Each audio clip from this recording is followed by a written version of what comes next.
بسم الله الرحمن الرحيم. الحمد لله والصلاة والسلام على رسول الله نبينا محمد وعلى آله وصحبه وبعد. نعلم جميعا إخواني أن الإنسان لا يجوز أن ينسب إلى النبي عليه الصلاة والسلام شيئا لم يقله. إحنا الواحد فينا اليوم لا يقبل أن ينسب الإنسان له كلام لا يقوله أو لم يقله، كيف بالنبي عليه الصلاة والسلام؟ ولذلك قال عليه الصلاة والسلام: من كذب علي متعمدا فليتبوأ مقعده من النار.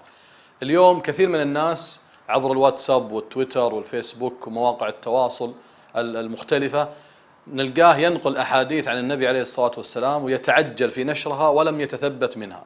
بعض الناس يقول: أنا ماني طالب علم ولا أعرف كيف أميز بين هذه الأحاديث ولا أعرف الصحيح من الضعيف، كيف أميز؟ أنا بإذن الله عز وجل من خلال هذا المقطع البسيط القصير سأجعل كل واحد فينا اليوم إن شاء الله تعالى يستطيع أن يتعرف على طريقة الوصول إلى الحديث ومعرفة حكم العلماء عليه، ثم بعد ذلك إذا اطمأن من صحته نشره بين الناس.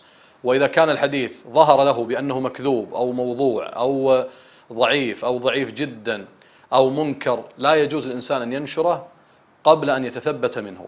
أنا بإذن الله عز وجل سأعطيكم طريقة سهلة بخطوات سهلة وميسرة.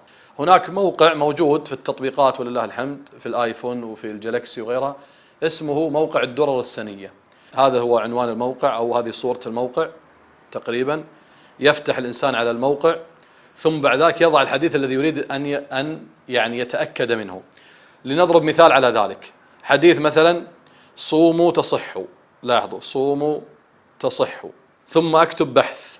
بعد البحث سيظهر لي حكم أكثر من عالم في مكان مكتوب هنا خلاصة حكم المحدث عليه.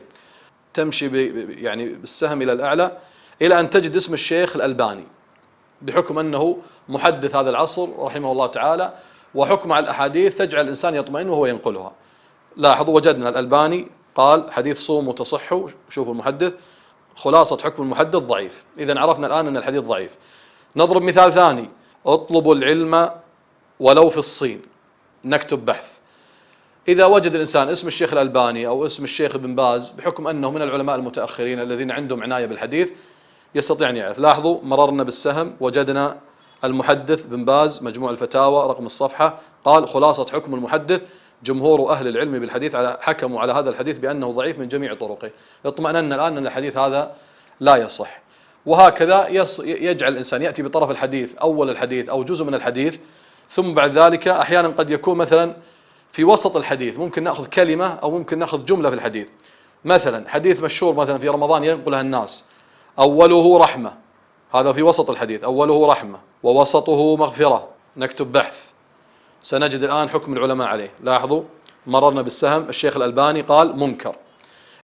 إذا وجدت كلمة منكر أو موضوع أو مكذوب أو ضعيف، اعرف أن هذا الحديث مردود، لا تنقله ولا تنشره.